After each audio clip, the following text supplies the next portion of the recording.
کوشش ہوتی تھی کیونکہ حضرت عمر بڑی عمر کے تھے، حضرت حسین جوان تھے، 18 سال کی عمر جب حضرت عمر کا آخری خلافت کا دور ہے، حضرت حسین رضی اللہ تعالیٰ عنہ 17 یا 18 سال کی عمر میں ہے۔ تو اس وقت حضرت عمر کا ایک طلب ہوتی تھی کہ جب بھی میں حسین کے سامنے جاؤں سلام میں کروں۔ حالانکہ قانون یہ ہے کہ اگر ہم دنیا میں دیکھیں تو بڑا ہمیشہ یہ چاہتا ہے کہ چھوٹا مجھے سلام کرے، لیکن حضرت عمر سلام میں پہل کرتے ہیں۔ جب بھی حضرت حسین کے سامنے آتے پہلے ہی سلام کر دیتے کہ حسین مجھے سلام نہ کر دے۔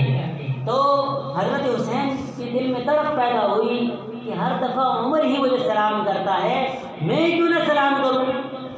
ایک دفعہ دیکھتے ہیں حضرت عمر رضی اللہ تعالیٰ عنہ بحیر سے مسجد نبوی کی طرف آ رہے ہیں، حضرت حسین رضی اللہ تعالیٰ عنہ ستون کے پیچھے جھک جاتے ہیں کہ جب حضرت عمر سامنے آئیں گے میں اچانک نکلوں گا سلام کر دوں گا۔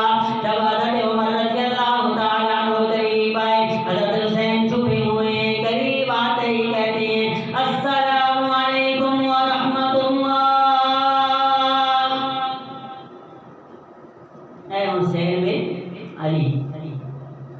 حضرت حسین سامنے آئے کہتے ہیں عمر تمہیں کیسے پتہ چلا حسین یہاں ہے؟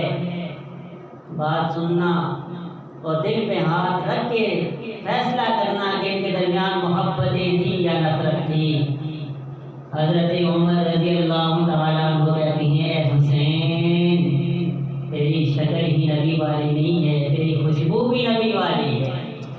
میں تیری خوشبو کو محسوس کر کے سونگ کے مجھے پتہ چل گیا کہ حسین بن علی یہاں پہ، تو میں نے سلام کرنا۔ اور یہ دور جو حضرت عمر کا تھا یہ دور تھا 10 سالہ۔ حضرت حسین کی عمر ہو گئی 18 سال یا 19 سال۔